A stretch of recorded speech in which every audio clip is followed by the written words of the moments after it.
Make sure I'm on. Alright, Shalom. First and foremost, I'd like to give all praise to Yahweh, Ba'ashem, Yahweh Shai, Ba'ashem Rakakadash. Double honors, the elders and apostles of Great Millstone, who are teachers of truth and sincerity.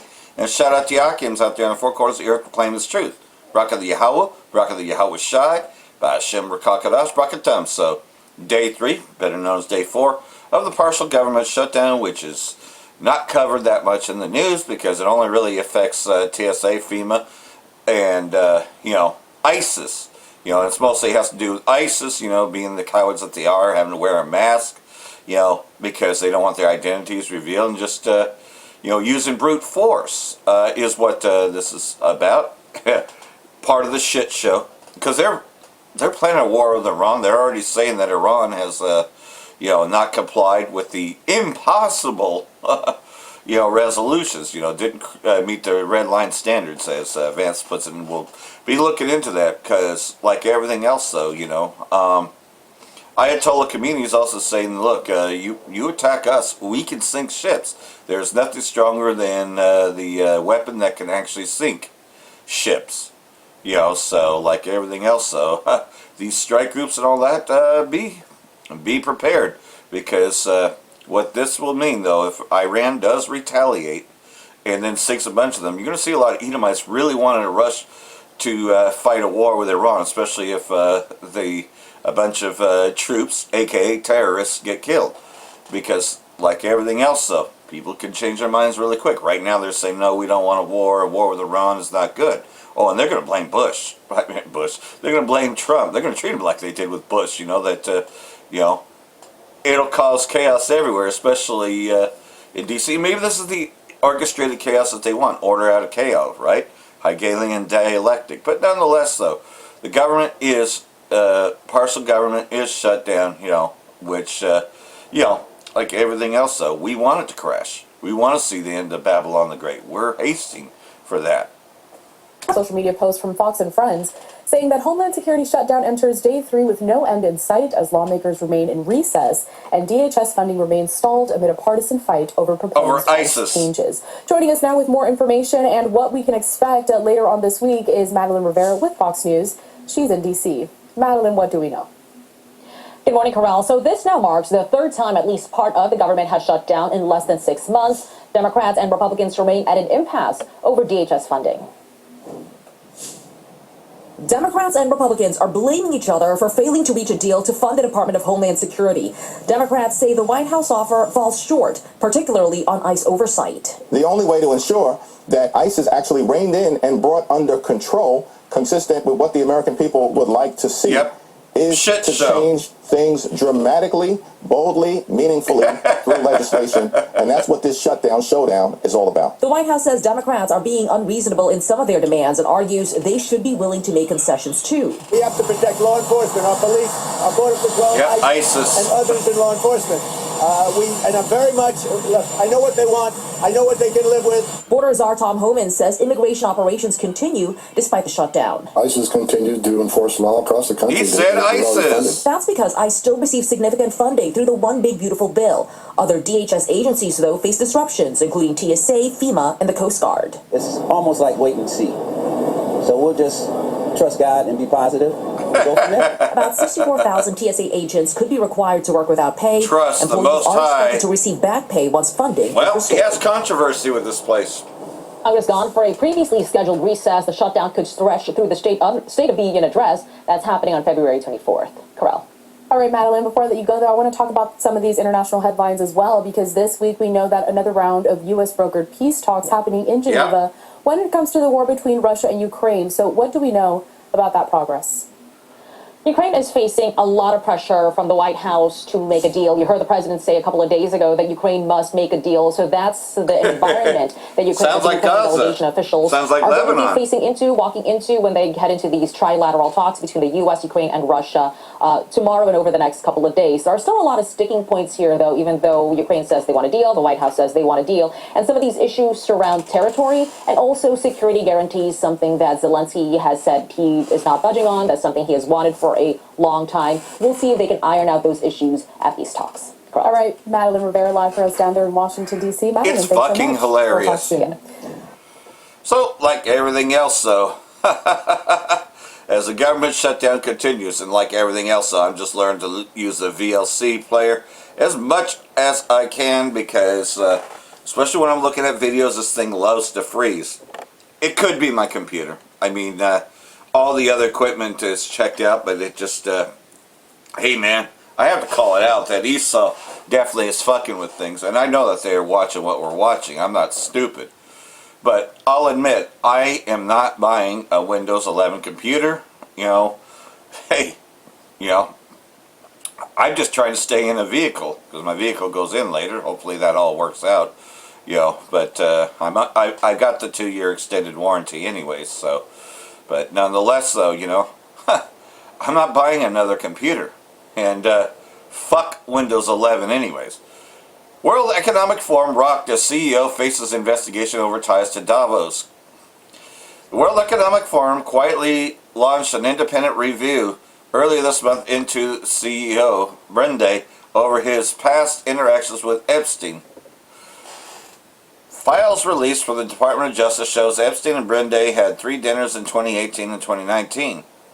Completely unaware of Epstein's past criminal activities, Brent said in a statement to Bloomberg, "Had I known about his background, I would have declined the initial invitation." It's hilarious. Sure, yeah, had you known about it? They all know about it. They all eat children. They all fuck children and do all kinds of shit. And, you know, whenever you see one of these people die, just keep in mind, when you see a celebrity die, remember that part of being a celebrity, you have to partake in those things.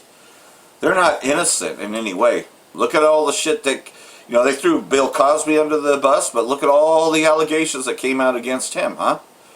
And these people are even more sick than anything that they could come up with on Bill Cosby. See, it's all unknown out there that, yeah, Esau's defiled. And those with him are defiled. So anybody who's an entertainer, whether you look up to him, whether it be Snoop Dogg, Ice Cube, or you know, others that you think are well distinguished. What if you like Denzel Washington, or what if you like you know, Wesley Snipes or something? Well, Denzel Washington, there's a brother that actually did get a message from Denzel Washington because he wanted to be an actor when he was really young as a kid, and Denzel Washington actually wrote back and said, "It is not worth the sacrifice," quote unquote. It's not worth the sacrifice. Of course, that kid later became a prophet. Later became, you know, you know, later came to the realization he was an Israelite and became a prophet and told the story about how Denzel Washington told him that it is not worth the sacrifice. It was either Denzel Washington or what's the other one? Oh. Brain freeze. It's the one that plays in Lethal Weapon. Danny. God damn it. Well, either way, though, told him that it's not worth the sacrifice. So, you know, you're hearing that right there, and you know what they got to do. They have to partake in these things, and they have to agree to the sacrifices in order to stay famous. These people are devil worshippers. They worship Satan in every way possible, you know, because Satan, we already know who he is. That's Amalek. That's Esau. Google warns Chinese and Russian hackers are targeting U.S. defense companies. Here we go. A false flag looming, right? Analysis released by Google this month showed the U.S. defense industrial base network of public and private entities used to develop or maintain military weapon systems sustained cyber attacks from groups and criminal organizations from China, Russia, and North Korea in recent months. Okay, I believe that they can get the information, but as far as them actually shutting down anything and all that, it'll be a false flag. Like everything else, though.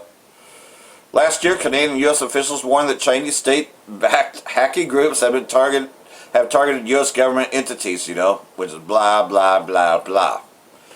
As for Russia, Google said in its report, group associated with Moscow have focused on defense companies that support technologies used in the Russia-Ukraine war, namely companies linked to drones.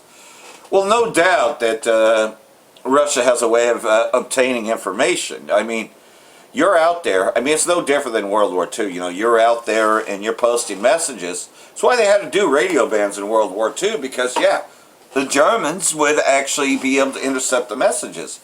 And then there was the Enigma code, but somebody figured out how to decode the Enigma code, which was a way of interception, spying. You know, it's no different than today, just different technology, but nonetheless, though, you know, they were able to intercept messages. So, yeah, I believe that's going on, but if they're making that public, then they are leading up to a false flag, an upcoming false flag, which they love using that to get the people on their side.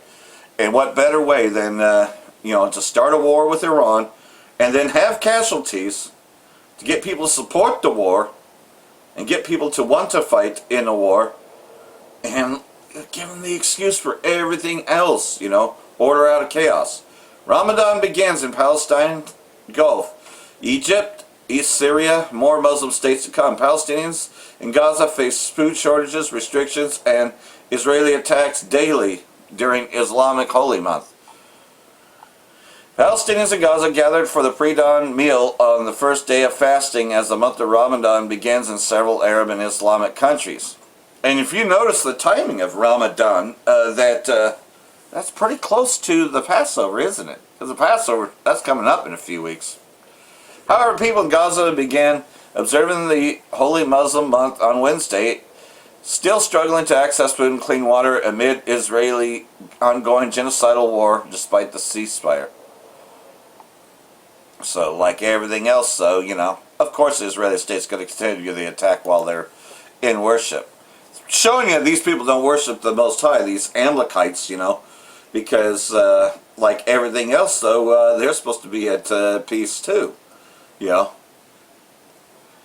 Israeli state extends length of settler raids at Al-Aqsa Mosque as the Ramadan begins, you know, which basically is settlers, which are nothing more than terrorists, thieves, and liars. Move comes as restrictions against Palestinians' access to Jerusalem holy site increase. Israeli authorities extend settler raids at Al-Aqsa Mosque by an hour on the eve of Ramadan, while ramping up restrictions against Palestinians across the site to the site. So, like everything else, though, just continued, because the Israeli state, you know, these Amalekites, they don't worship the Most High. They're not the real Jews, you know.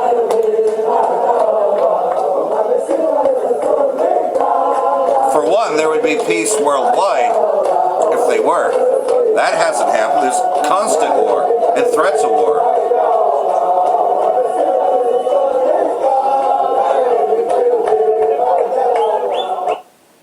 So, like everything else, though, you know, yeah, these people and these small hats, they don't give a fuck about anyone.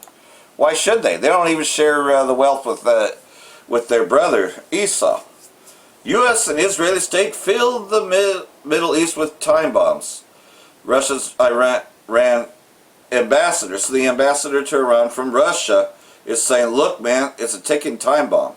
The main reason for the current crisis is the West's desire to force Tehran into a neo-colonial framework, with Israeli state and the U.S. both openly contemplating attacks against Iran. The entire Middle East feels like a powder keg, one spark away from catastrophic escalation. And he's right, because this is going to draw Russia into the war. In an interview with RT ahead of Diplomats' Day, Russian Foreign Minister Sergei Lavrov noted that today there are many time bombs present in West Asia, how the situation in the region changed over the past year. Which of these time bombs do you personally consider the most dangerous and why?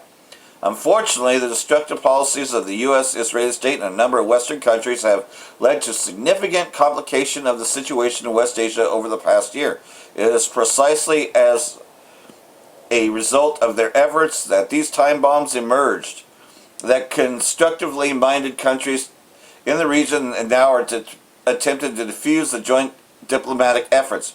Russia, if necessary, is ready to contribute to the settlement of the current situation. See, like everything else, though, Russia is going to back up its allies. but also does not want a war either. But you know how that's going to go. The Most High is going to put it in them so that they will go to war.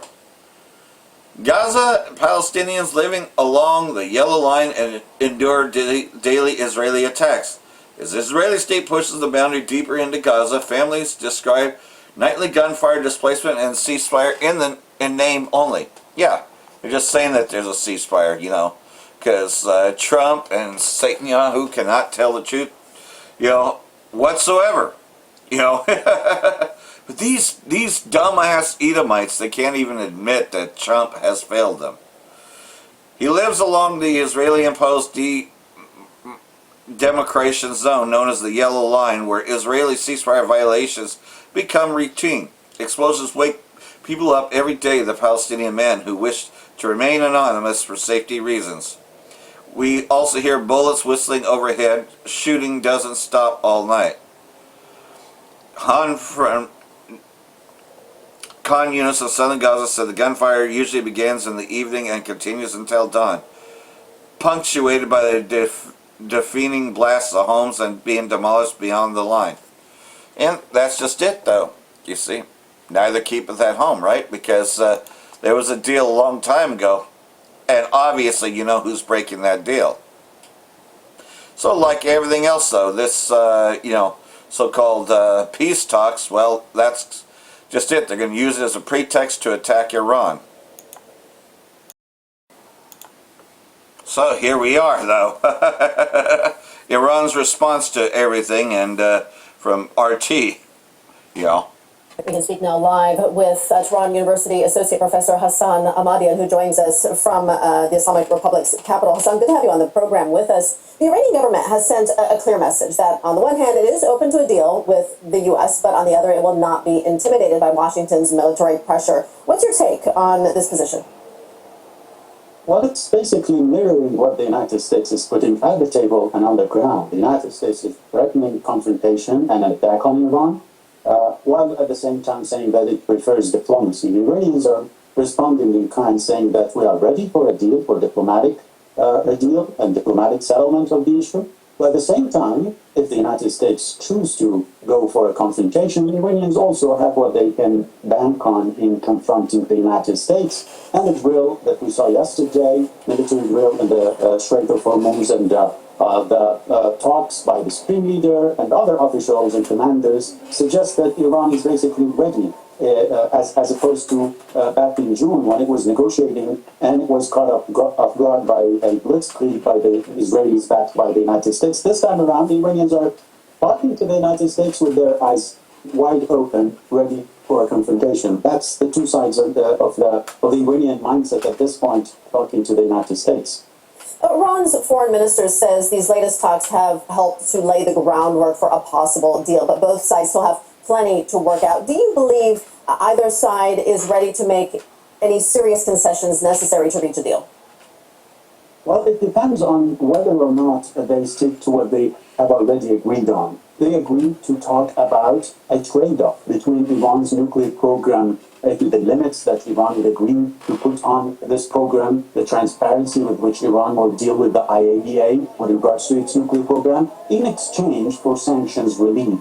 That trade-off, if it is to continue, I see a lot of possibilities for a deal to be reached and concessions to be made. If the United States, on the other hand, chooses to widen the scope for discussions, which Iran doesn't agree to, talking about Iran's ballistic missiles program, its defensive capabilities, that's a clear red line for Iran, which is under threat. The United States is threatening war, the Israelis threatening war and escalation, and so they wouldn't talk about their means of defense. And basically, the United States is talking to the Iranians because it cannot basically, it doesn't want to confront their military capabilities, which are, according to the Supreme Leader today, pretty much in line with the country's deterrence capabilities. So Iran is not willing to engage in those talks with the United States on the ballistic missiles program. If the United States agree to go on based on what was agreed upon, I think there's a good chance for a deal. What is the main stumbling block that you think is in the way of achieving a deal that could satisfy both sides? Well, Israel is one a big issue in the United States is lobby within Washington and Iran pops in Washington. I think these are the two main hurdles, basically, that are trying to block the possibility of a deal. For Israel, any deal between Iran and the United States, no matter what concessions are made, no matter the content, that put a cap on military escalation between the two is bad. And so it's trying to derail those negotiations. On the other side, if the United States strategic immunity pushes for concessions in areas Iran considers it's part of its national deterrence and national defense, then that would be a derailing of the negotiations, and the Iranians won't go for that. So the Iranians are going, based on what they agreed to talk about, starting in Oman and now in Geneva, that it's a trade-off between the nuclear program and sanctions relief. If that's the framework, I think things can move ahead. But anything that would be put on table additional to these two files could be a big hurdle for the Iranians to continue the talks with the United States. So, like everything else, though, as you can see, though, that, well, according to other things, well, already you got Vance saying that, oh, well, they didn't agree. Let me make sure. Okay, it's still gone. Iran proposed temporary suspension of nuclear enrichment in Geneva talks. So, this already said. But Vice President Vance says talks went well in some ways, but Iran is still not willing to address Washington's red lines. So there you have it.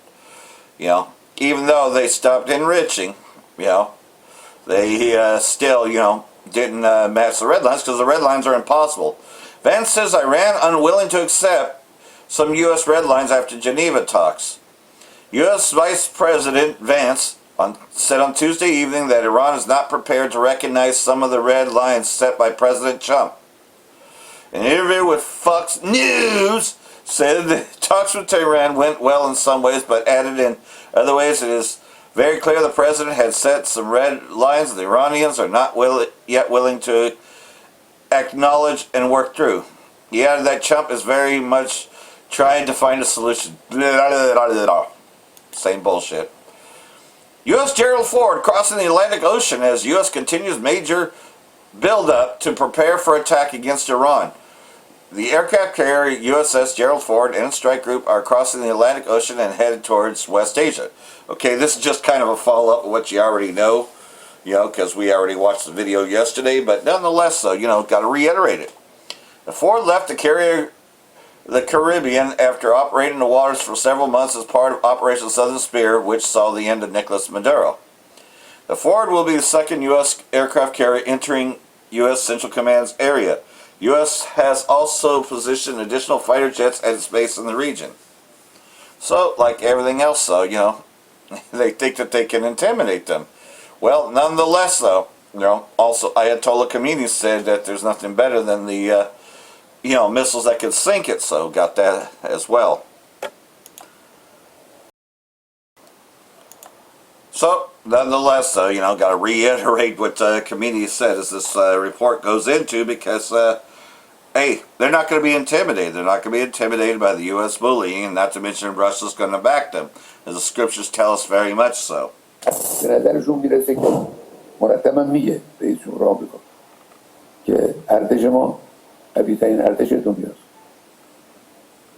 قوی‌ترین ارتش دنیا ممکنه اونچنان گاهی سیلی بخوره که از جا نتوانه بلند شه.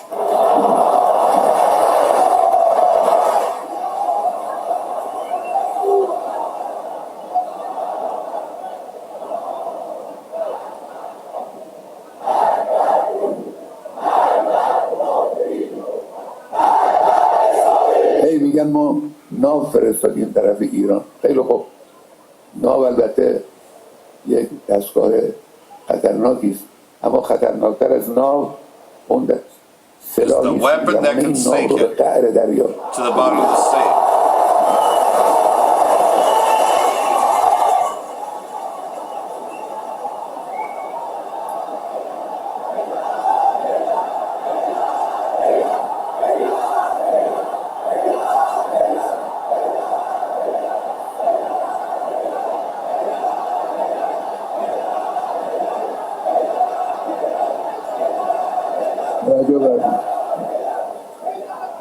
رئیس جمهور آمریکا در یکی از صحبت‌های اخیرش گفته که 47 ساله که آمریکا نتوانسته جمهوری اسلامی رو از بین ببره. شکایت کرده مردم خودش. 47 ساله که آمریکا نتوانسته جمهوری اسلامی رو از بین ببره. این اعتراف خوبی است. بنده میگم تو هم نخواهی توانست این کار رو بکنی.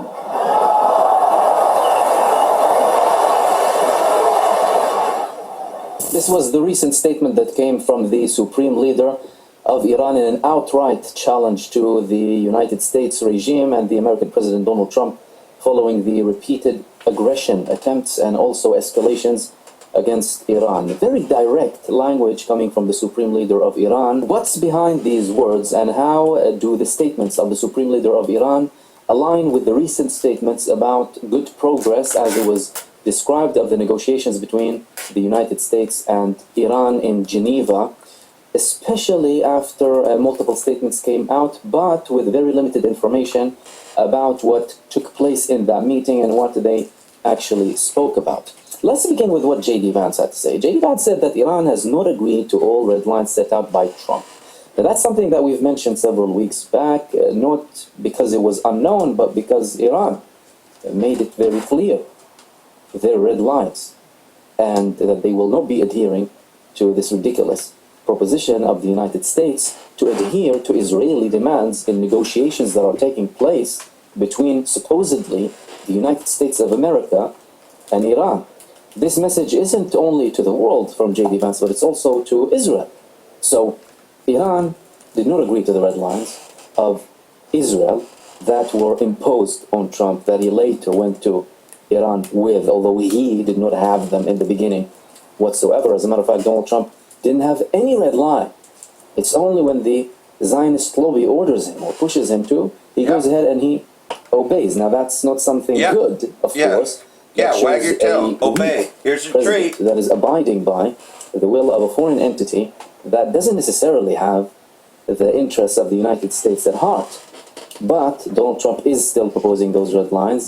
At the same time negotiating, though. This is where things start to get a little bit tricky now. From an Israeli perspective, they're not happy with that fact.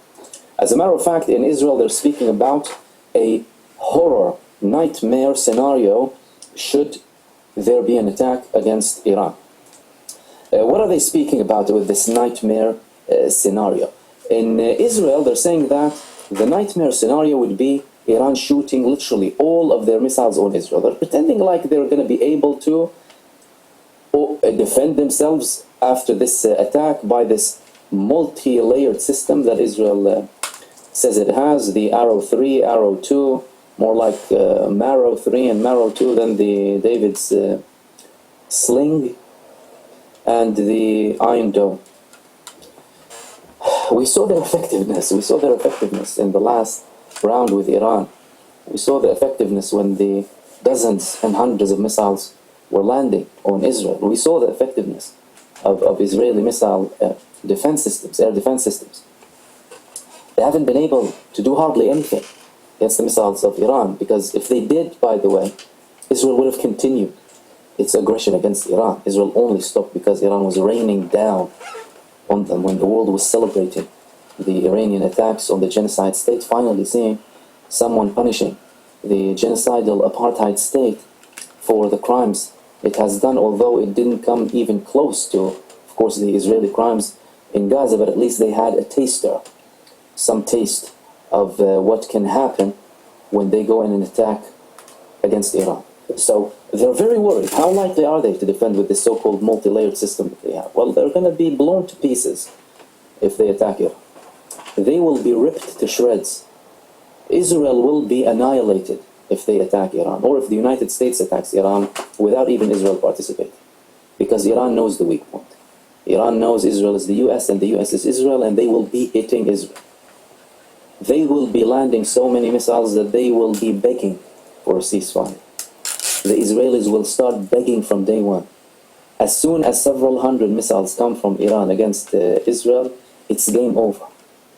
Completely game over. And it wouldn't just be Israel, by the way. It would also be the US forces in the region. The United States is trying to intimidate Iran. The Supreme Leader made it very clear.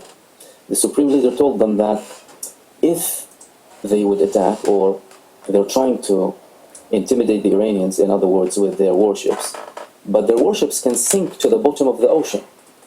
Now that's a very strong statement. Is Iran capable of taking down the American aircraft carriers and sinking them to the bottom of the ocean? Absolutely. Iran is conducting drills, and they are publishing videos of their recent drills that are taking place next to the Hormuz Strait, with missiles, with drones, with all sorts of equipment. And sinking down an American aircraft carrier isn't a big deal for Iran, primarily with their hypersonic land-to-sea missiles. These are going to be the big, impactful weapons that Iran will use against the United States, should the United States go on a ridiculous, stupid adventure against Iran. But it wouldn't just be restricted to them, of course. It will be a multi-level attack. It's going to include drones. It will include land-to-sea missiles, sea-to-sea missiles, air-to-sea missiles, and of course the hypersonic ballistic missiles. There were certain reports that they got very advanced hypersonic land-to-sea missiles from China too. Not that they necessarily need them for an attack against the United States, because we saw the effectiveness of weapons from Ansarullah in Yemen against the US aircraft carriers. Directly hit to a level where they expelled them, as in mission accomplished.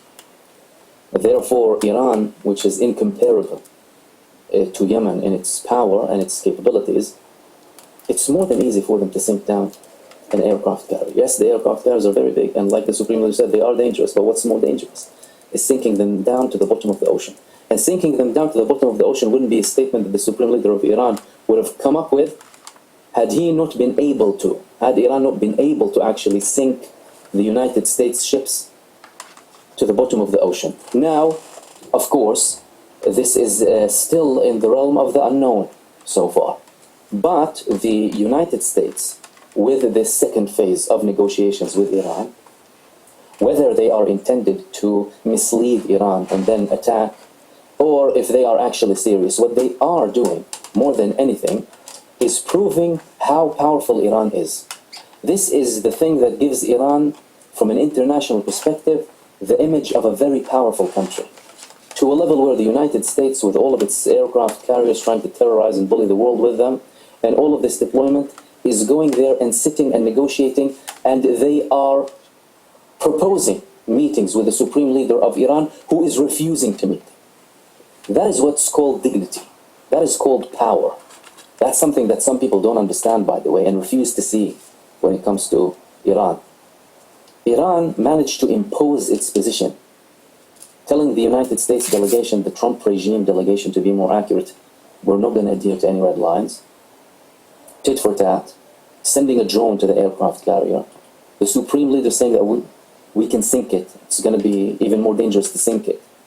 You can receive a blow that you will never get out from. All of these things, tell me who else speaks in that language with the bully, terrorist leader of the United States. Who speaks with him in that language? No one dares to, apart from Iran. And of course, some of the resistance fronts as well. I'm talking about leadership from a country's perspective. In Yemen, we have Ansarullah. Yemen, of course, is divided. Ansarullah have proven to be one of the fronts that were always open during the genocide. Iran, as a state, as a country, with its leadership, who else speaks like that to the American president, responds to this bullying? And not just from an emotional perspective or in a populist manner. No, they'll speak.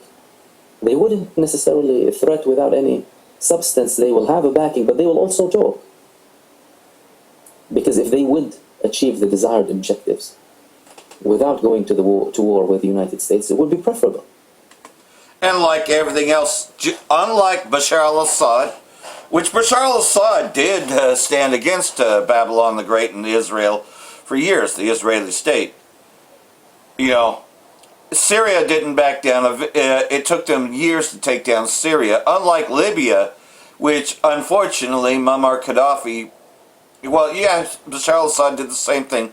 Got rid of his so-called weapons, right? You know, got rid of the sarin gas, you know, because of the false flags that were used as a pretext to go to war. they did get rid of that, and sure enough, they got taken out. Iran, unlike those countries, said no, we're not going to disarm. And they did the same thing to Saddam Hussein, you know, that, he has weapons of mass destruction, and we all know about the Iraq War, you know, based upon lies that they have, you know, weapons of mass destruction. The same thing they've been trying to do to Iran for years. But Iran is the one place that did not cave in. And like everything else, though, you know, while they are talking about, you know, Iran can have weapons, Erdogan wants nukes. What a Turkish bomb would mean for West Asia. Ankara is telling the world that a selective and force-driven approach to the Iranian nuclear issue could ignite a chain reaction.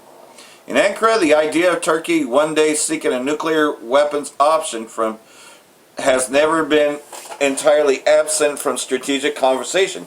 Yet in recent days it acquired a sharper edge as the region around Turkey is sliding towards a logic in which raw deterrence begins to look like the only dependable language left. Yeah, if they know you got a nuclear weapon, you will definitely, you know, have some. They won't attack you because when's the last time the U.S. has threatened Pakistan, which they know have nuclear weapons? You see, so they know that it can be used as deterrence. And he's saying, look, okay, we don't just want the S-400 systems; we want nuclear weapons as well.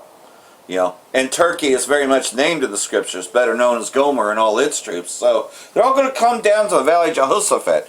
Well, where's the Valley of Jehoshaphat? Well, it's mostly, you know, where the river Euphrates meets, and that's just right. It goes into Turkey, anyways. You know, Gomer and all its troops, and so it's right there in Syria. You know, where they're all meeting now, because Hayat al-Sham is an offshoot of which was a deal with Turkey. And of course, like everything else, the Israeli state has violated this deal, which they all agreed to. If a transitional government were to take over Syria, that, you know, and that transitional government is Hayat al-Sham, that Israeli state would adhere. They don't adhere to anything. And so here we are. This whole place is about to light up, and it's all the Most High's doing, you know. And like everything else, though, the Epstein files is revealing many, many names, you know, celebrities, people you didn't think.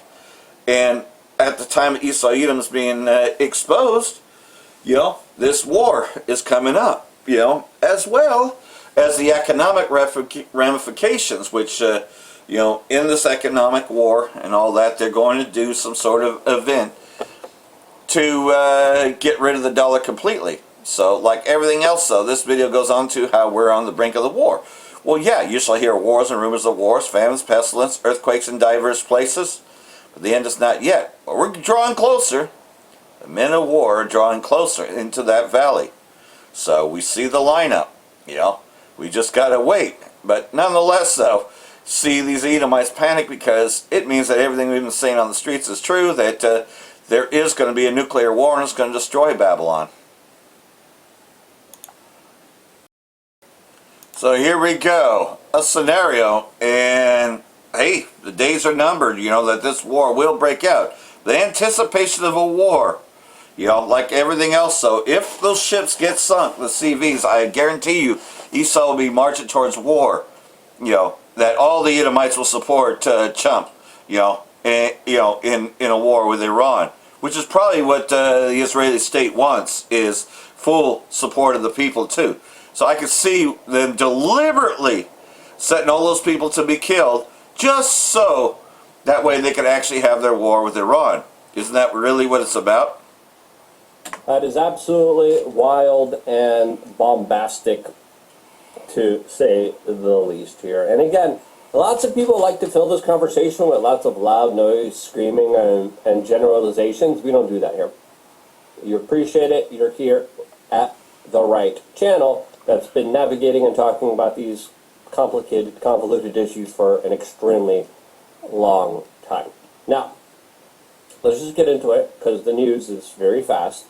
As just a couple of minutes ago, we got the news that the U.S. largest naval carrier is on its way to Iran.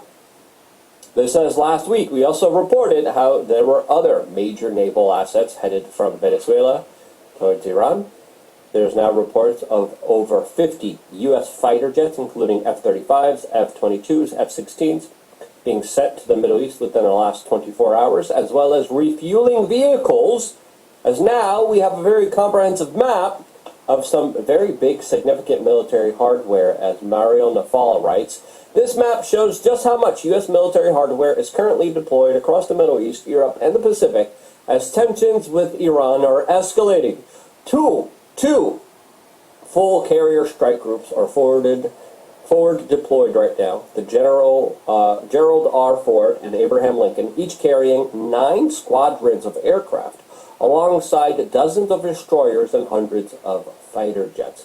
This as Russia, China, and Iran also are sending their ships there for a joint military operation in the Strait of Hormuz. As for me, this is a situation that's ripe potentially for a false flag, as that, of course, is what I am worried about, since a lot so of there it is. conflicts are usually started over false pretenses and lies and events that have been highly manipulated as a way to galvanize general publics towards being okay with fighting these stupid conflicts that, in my opinion, are absolutely nonsensical and idiotic. Here we have Lindsey Graham, who I think he wasn't supposed to say this part out loud, but he did. Yeah, we talked about that. Well, I think what his plan is to replace the money of 3-point-something billion with an investment in new technology, rather than just writing you a check, help the IDF. He wants to create a partnership outside of the aid number. I like that idea. The war... This is Bibi coming out and saying, we're going to be fully independent of America, which strategically, long-term, is the right strategy for the safety and security of the Israeli people. Does he really mean it? The United States is still spending a lot of money on Israel. Wars of the future are being planned here in Israel, because if you're not one step ahead of the enemy, you suffer. The most clever, creative military forces on the planet are here in Israel, because they have to be to survive. So what we're looking at is that Israel is advancing down the road of new weaponry far beyond us, and it would be nice to have a process where we could be partners. Yeah,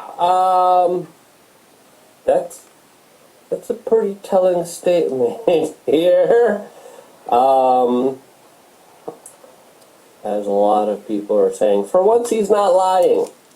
As a lot of people are seeing, a lot of these big military movements, not on our behests, but on the behests of re-establishing order in the Middle East to be dominated by the Israeli government. Now, some people... We'll give you the two arguments being made here, because there's clearly an anti-Israeli argument, a pro-Israeli argument, and then, like, somewhere the truth in the middle of what's really going on here.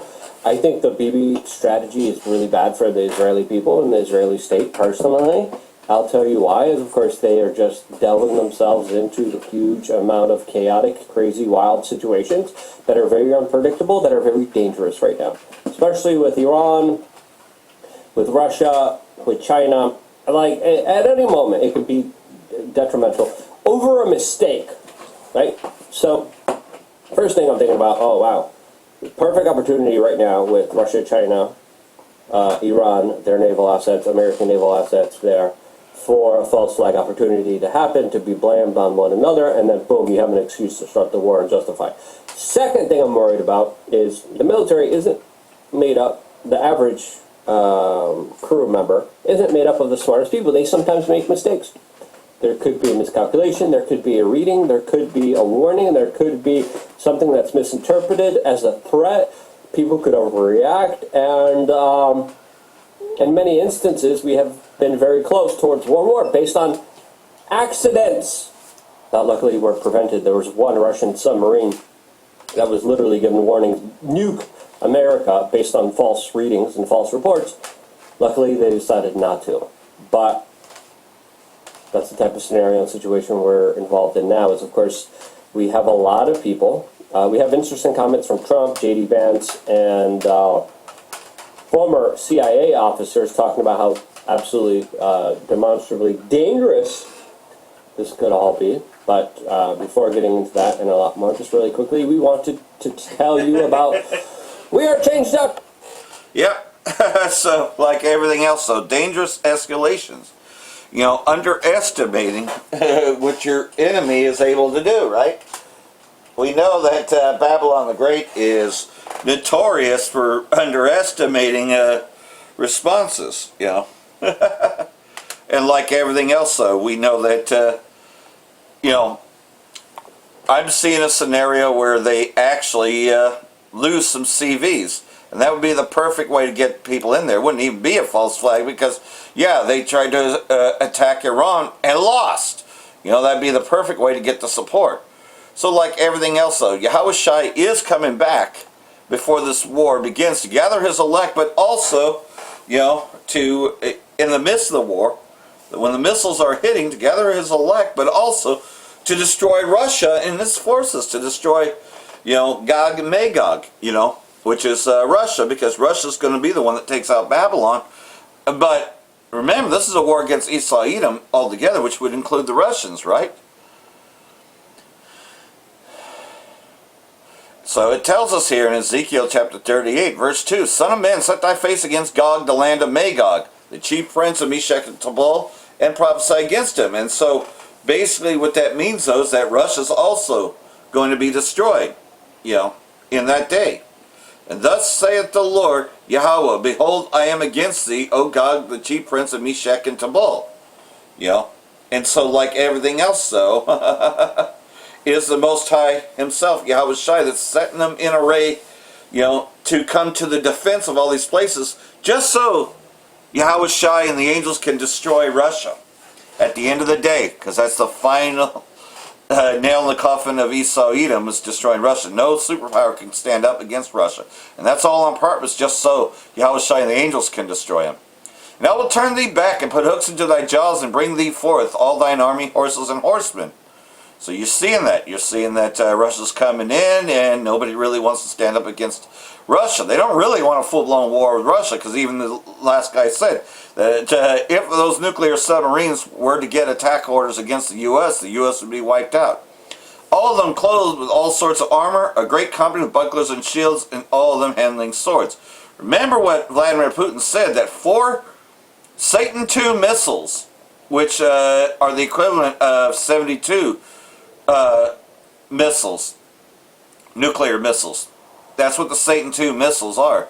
And only 4 of them would destroy pretty much the U.S. So if you were to fire those Satan II missiles on the West Coast and the East Coast, 2 apiece, you know, so that's 4 of them, that would totally wipe them out. But the number of them is 200,000, which means 200 million. There are 200 million nuclear missiles that will be used in World War III. And in the midst of that, Yahushua and the angels are going to set themselves against the land of Magog, against Gog himself, because he's the only one that can.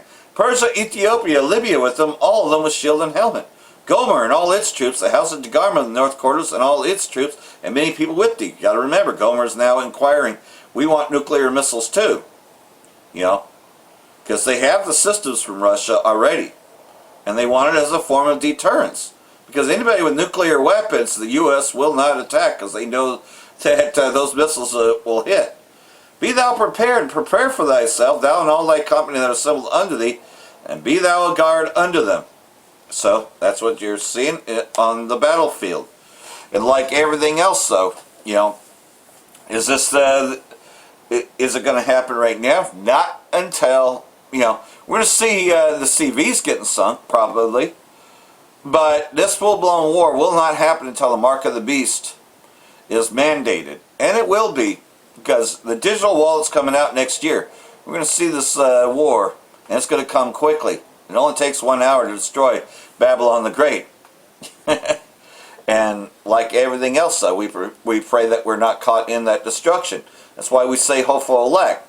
So like everything else, though, a short little video, the Lamb Yahushua soon to come back. Shalom, Bracha Yahweh, Ba'Hashem, Yahweh Shai, Ba'Hashem Rakakadash, Wa Abba Babal. Brakatham, Jehovah Elect. So hopefully this video is edifying.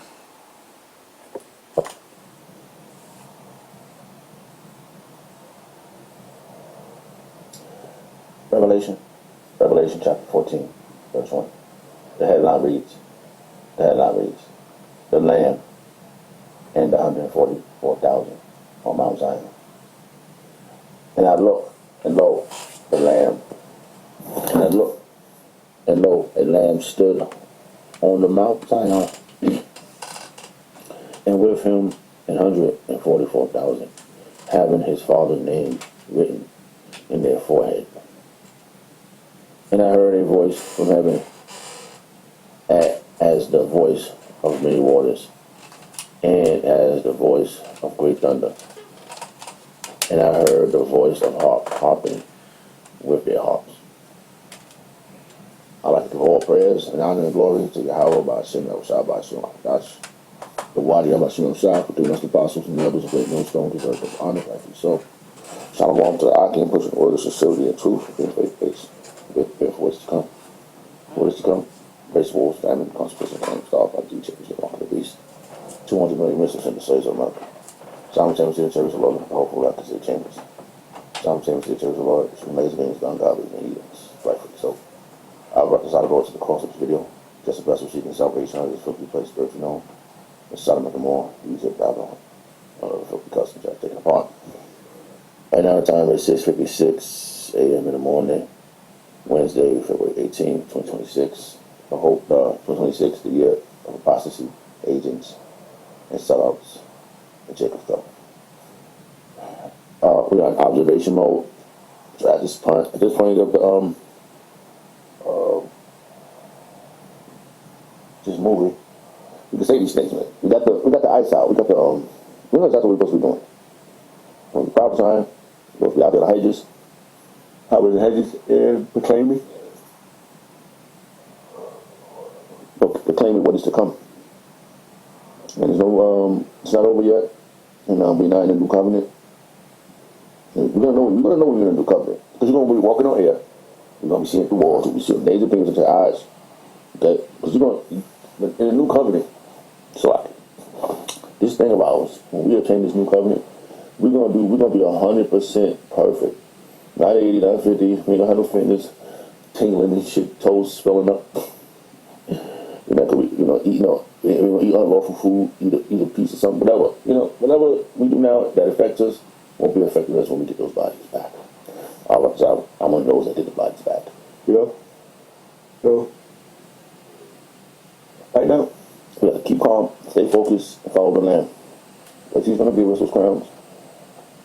And it's going to be so phenomenal when these things occur, when these things are happening. And the Wadi Yamashim Shah, more the opportunity of doing what we do. You should think about it. Because I just watch a couple things, thinking a couple things all year.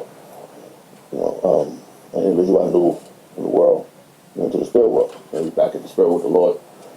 I'm just thinking like now, he probably took the Florida Nightingale juice. Because a lot of people just keep their job, they took the Florida Nightingale juice. They all, you know what I mean? We gotta do what we gotta comply. It's gonna come to a point where you can't comply, man. That's what I said. You gonna have to, you gotta keep you from the hour of temptation. Right? And when that hour of temptation comes, you're gonna know that when Jacob trouble comes and it's occurring, you're gonna know we're not in the new covenant, buddy. You're gonna know we're not in the new covenant. Because in the new covenant, when we are transformed, changed to a new body, man, we ain't got to worry about other shit that's going on around us. There's too much shit going on around us. I mean, crazy. And this moment didn't happen. Being with the Lamb. Standing on Mount Zion. It didn't happen yet, bro. I don't got full download of knowing. No, I got what the scriptures require me to have. Which that's 100%. Because it's 100% accuracy. But when we get the rest of it, like whatever, like to know the galaxies, everything that we left our first estate for, that's when you're going to be coming. Because But the laws are perfect. Hold on. It's a lot. The laws, y'all shot are perfect. Got 2 verses. But, how can I forget that? Let's see. Got 2 verses. Something right in my mind. Let's look at this one first. Let's see. Let's see if I can remember what I was saying. Yeah, baby. I'll tell you, baby. The stuff is, I brought this out a minute ago. So why do you have much outside? And then pick up the verse, and how do you say it? Repetition is key. Always repeating it, going over it, over it. Our apostles, Apostle Hall, Apostle Paul, Apostle McCall, Apostle Ramla. This is why Apostle Hall had kept drilling in this stuff into our mind, like going over prophecies over and over again, scripture, going over certain chapters over and over again. And he tells the story how his elder Ariah, which is who taught him, and he said he's always going over this chapter again, over and over again. Certain chapters, and I truly believe that this this truth, this thing about us, is it's from the spirit world. This came from the spirit world. Rabbi Shimon Shah, this is his book. The little book is in his hand. Stop it. Take the book out of his hand. A little book, Bible verse, King James version. I just thought this verse a lot. I'm trying to think of how to win.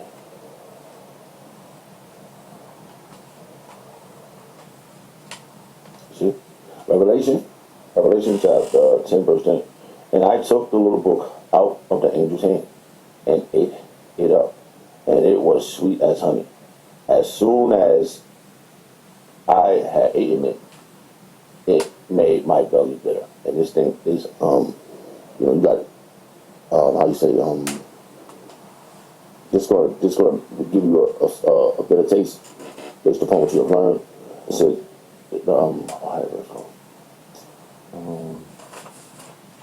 much knowledge, much knowledge, much sorrow, something like that. I ain't seen this in a while. Hold on. Much knowledge, much sorrow. Bible verse, King James version. I probably quoted it wrong, but I just thought of it right now.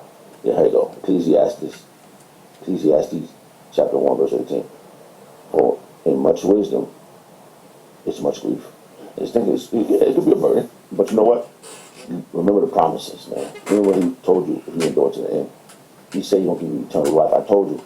Right now, for me, I go through some infirmities and shit, man. I hurt myself at this goddamn job. I should fuck my hand up.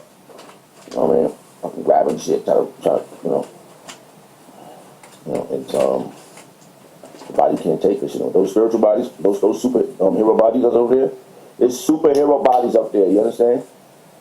That's coming down the mountain. You think you get the man down the belt. It's a lot. You can't go past the man down the belt. You motherfuckers never made it to the moon. Get your sit your ass down. You got a problem. Or you do all our shots will do a fucking lie, everything. This is why the whole world's fucked up. Okay? And that's the bitter part. After finding out, you pissed off, man. You be angry with sin not. You can't sin. This is why we patiently waiting.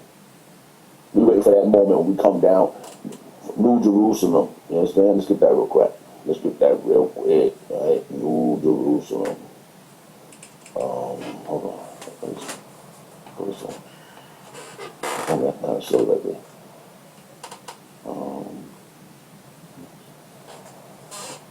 Let's check this out.